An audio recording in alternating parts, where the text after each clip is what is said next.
Welcome back to the Padilla Family Homestead.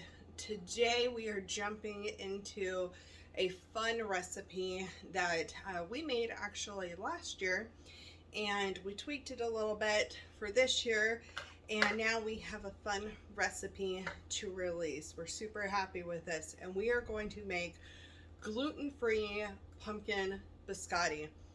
Something fun and easy for an afternoon dessert with that cup of coffee, or even have it for a breakfast on the go, whatever it is. Biscotti is fun. So biscotti means twice baked. So we're basically going to make a cookie that is baked twice. And super fun, super easy. We're going to jump right in. So the first thing you're going to need is some sort of a mixer. I have a KitchenAid. I use the paddle, and I also make sure I use the stainless steel now. This is just an extra tidbit because I had the one with the white coating that came with it, and it kept chipping off. And then last year, the year before, I found Lead Safe Mama, and it talked about how the stuff underneath the coating actually has lead in it. And so I just decided to switch over to the stainless steel and make my life easier. I love this. So, and it doesn't chip off. I feel better about what I'm using. So I'm going to attach that on. You want to make sure you get the right paddle for the right mixer. So I can link the one that I'm using below, but I have a 4.5 quart tilt head mixer. So the stainless steel paddle will be different depending on what unit you use. So make sure you get the right one if you decide to go that route. All right, so the first thing we're going to do is we're going to add our sugar. So I use a mixture of sugars, and you can change this up and do it however you decide to. I'm using a 1/2 cup of vanilla sugar. Now, if you don't have vanilla sugar, well, if you want to make vanilla sugar, I'll show you, I'll put a video in the description below where I went over how to make vanilla sugar. It's amazing in baking baked goods. So if you don't have vanilla sugar, you can replace it with regular sugar. I have pure organic cane sugar here, which is why it's not like bright white. That's not the vanilla doing that. That's just the color it started with. And then I also have homemade brown sugar. I'll link that video below for you as well. So I'm doing a 1/2 cup of vanilla sugar.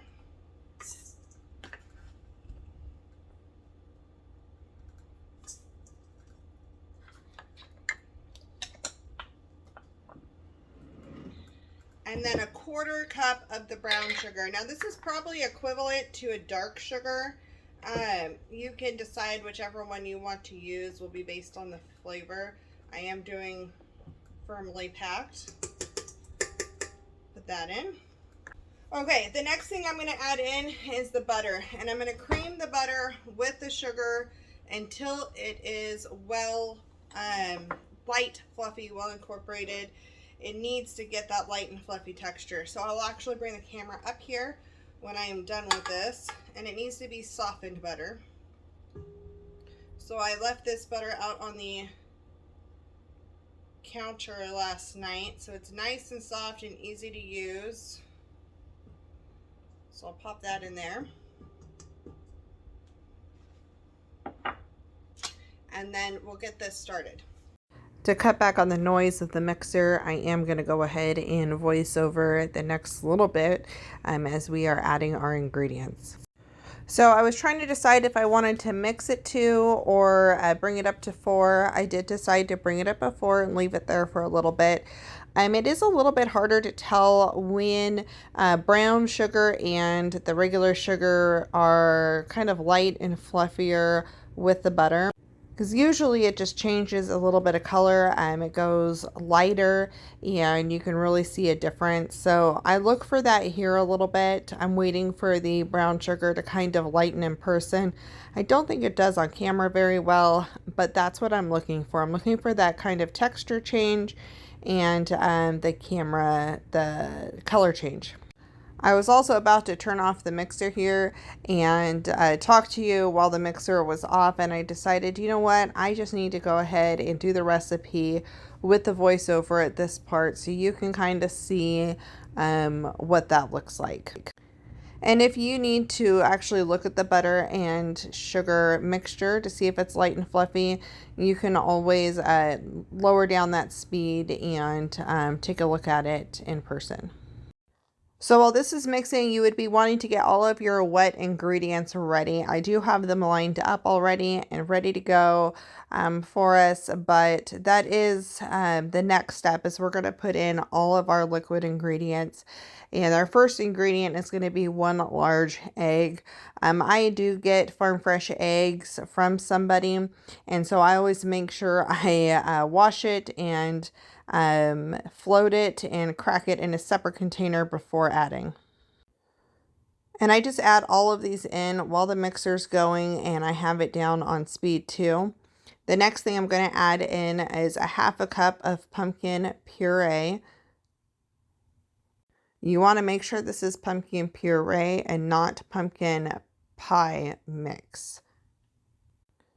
The last liquid ingredient is going to be a teaspoon of vanilla. Now I'm using homemade vanilla, and I just eyeball it and really quick in the next shot, but you can use store-bought if you want. If you would like a recipe on how to make homemade vanilla and a good resource for quality beans that are inexpensive, I can tag that video in the description box below. Once all the liquid is mixed in, then we're going to start adding in our dry ingredients. We have 1 tablespoon of pumpkin pie spice, and I do a heaping tablespoon of that. And then we are going to do a 1/2 teaspoon of salt. Then we have 1.5 teaspoons of baking powder. Now, if you are doing gluten-free, it's really important that your spices and all of your little extra things, that you know that they aren't cut with anything. I believe it's baking powder that can sometimes have gluten contaminants in it, and then some spices are cut with something gluten as well, and so you will just want to be aware of that. They use it for an anti-caking agent. Now we're going to go ahead and add in the 2 1/4 cup of gluten-free all-purpose flour. I do use the Bob's Red Mill for this, and I always turn off my mixer before I add it. Otherwise, it's a big cloud of dust all over me. Don't ask how I know, because I've done it many, many times. So this won't take very long to incorporate and to mix in. What you're watching here is real time speed, and it's just going to pull together. It's going to create a thick dough, and it's going to pull everything off the edges of the mixer. Makes cleaning a breeze.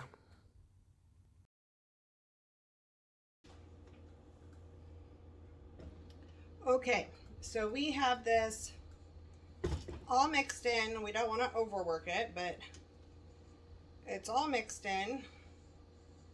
Get everything off of this paddle.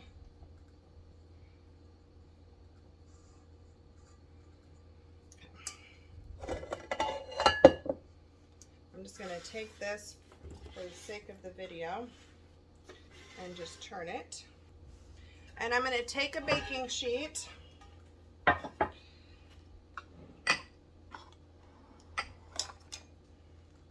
So I'll take this baking sheet and I'm going to line it with parchment.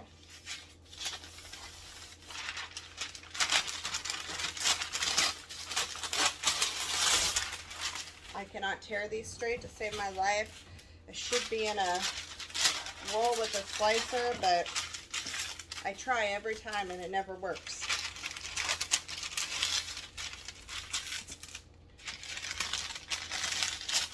So I just fold that up underneath there. So my cookie sheet's lined with the parchment, and I'm going to take this cookie dough. Oops, I don't want that unmixed in pumpkins.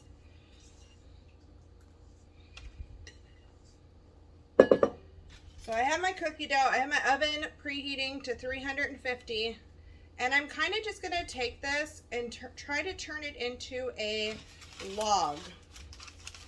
And you want it to be about say about an inch tall. And because I have the parchment, I feel more comfortable with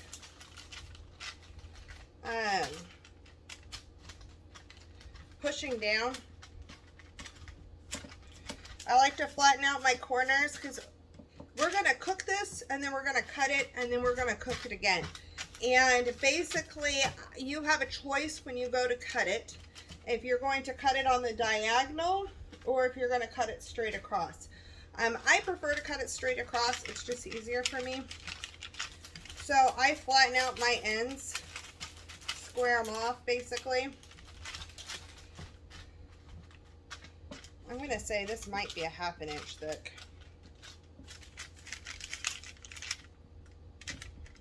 Yeah, it's probably closer to a 1/2 inch. So this is kind of what we're looking like. And you can see the edge there. It's closer to 1/2.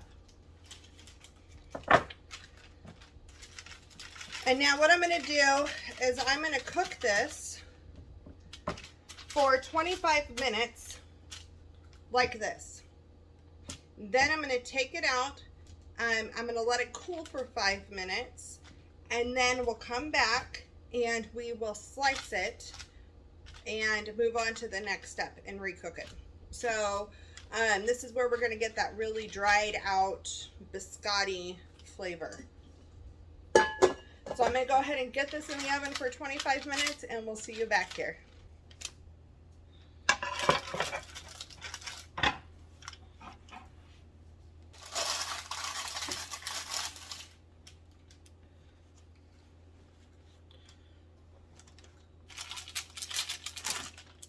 Oh, it's still hot.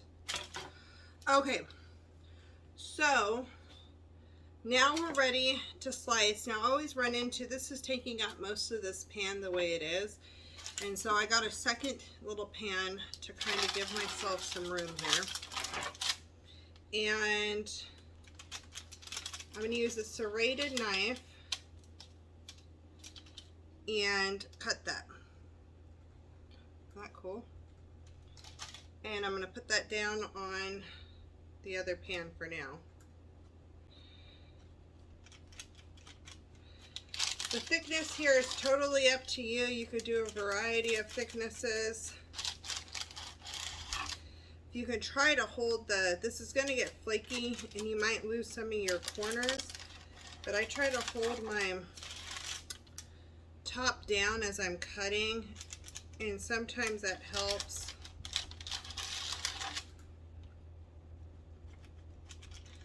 And kind of doing the saw motion sometimes helps.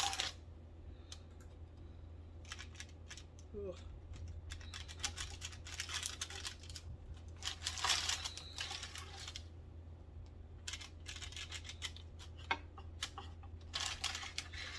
We all have different thicknesses as we like, so I'm just going for it.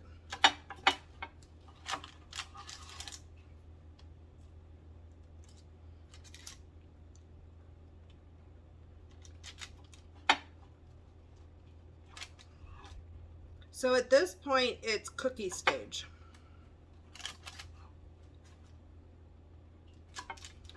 But we're going to cook it one more time.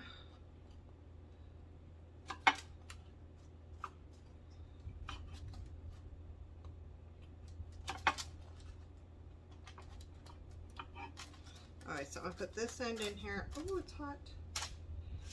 Put that end in there as well. Kind of broke that one in half. So now I'm going to take my knife and just kind of start turning these. I'm going to need to bring a couple more in here.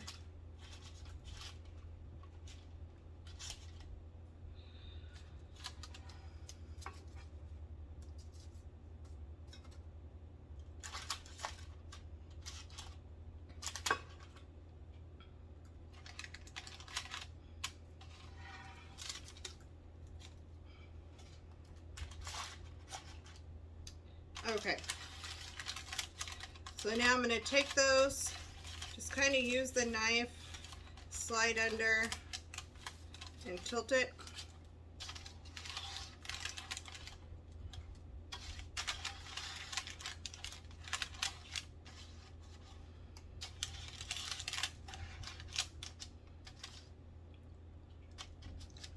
like the little pieces that fell apart.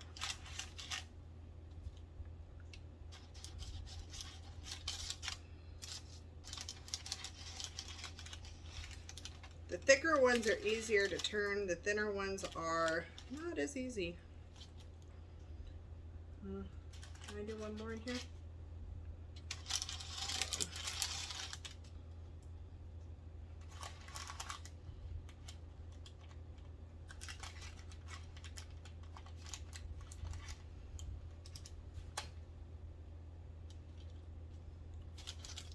So your thickness at this point is also going to determine how many biscotti you get out of a log. So now we're going to put this back in for about another 25 minutes. Right now it's super soft, cookie texture in the middle, and we want this turning colors and getting a little bit darker and crispier because we want the crunch. So I'm going to go ahead and get this back in the oven, both of these, and we'll see you back here.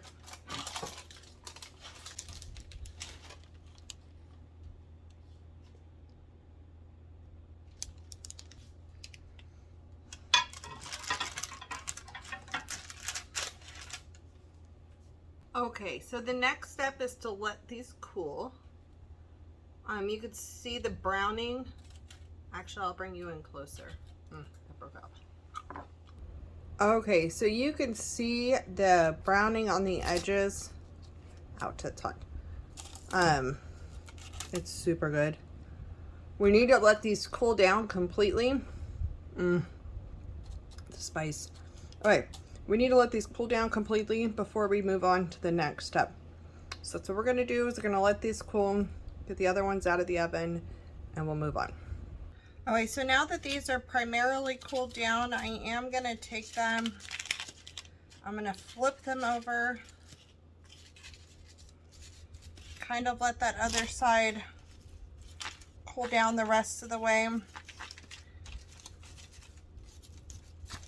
Heat helps it retain moisture, and we want these pretty dry. So at this point, they're almost ready to go, so we're going to start the next step. Now you could just let these dry completely and eat them as they are, delicious. But we're going to do one more thing. So I have white chocolate chips. These are allergen friendly ones from Azure Standard. I will tag Azure Standard below. I get them in bulk, it's great. Always check your ingredients. I don't think white chocolate for the most part has gluten, but I would check it. But this is an allergen friendly one. I believe it's dairy free, but I would look at it, look at the ingredients, and that's what we choose to use. They're not overly sweet, which is amazing. So I'm gonna microwave these. It's about a half a cup. You can do as little or as much as you want, depends on what you want to do on these. And I'm gonna microwave them. And I'll microwave them for 30 seconds at a time, stirring them. Actually 20 seconds at a time. Stir it, 20 seconds, stir it until it is pretty much smooth, and then we'll come back and work on this. My video skipped out and messed up. So I melted the chocolate, and it took about a minute at 20-second intervals. And now I am just rubbing the white chocolate on. I like to put it onto the mounded side so I can lay it flat and let it dry there. The other option that you can do if you have people who don't want as much sweetness, is just take a little bit of it. You put it in a bag and do a swirl. I like doing a combination though, so I'm just gonna take it and kind of pat it on in a little back and forth pattern here. That way, if somebody doesn't want as much of the white chocolate, they have the option.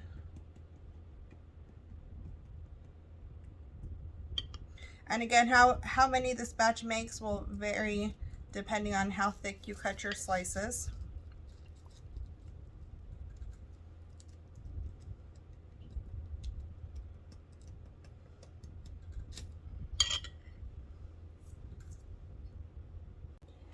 And that's it. It's super easy, super delicious. You can't even tell that they're gluten-free. I'm gonna eat this one.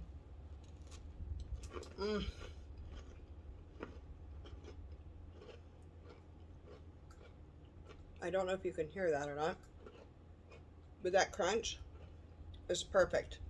This is great. Now this chocolate's still a little bit wet, but I'm gonna make a cup of coffee, decaf right now, but I'm making a cup of coffee to have the rest of this with. It is so good. So good. So I'm making my coffee so I can enjoy my biscotti once these are cool. I have a recipe coming out for this later. I took somebody else's recipe and I kind of altered it up a little bit. And I have pumpkin spice caramel. So good. So I kind of just put that on the edge of my cup.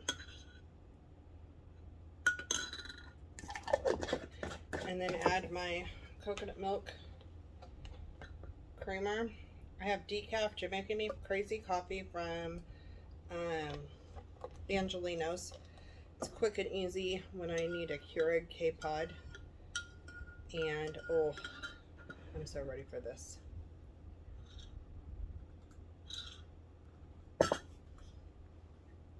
I'm gonna eat the end piece. Actually, yeah, I'll eat the end piece. See my mug? It says pumpkin everything, or pumpkin spice. Yeah, just pumpkin spice.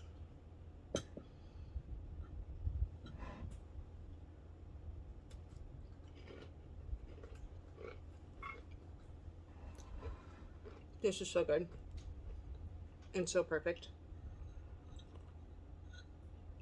You need to make this. It's just good. So I'll link the recipe below. The caramel for the coffee will be coming out at a later date. But this biscotti with the white chocolate, the pumpkin biscotti, oh, again, can't tell it's gluten-free. I really like it. When I was testing this, my mom was here, and she's like, I would go buy that at a store, and I don't eat gluten-free. Well, right. It's just good. So, you should make this. It's delicious. It's easy. And it has cute presentation. And yeah, so I hope you like it. I'm going to go enjoy my biscotti and my coffee, and I will see you on the next video.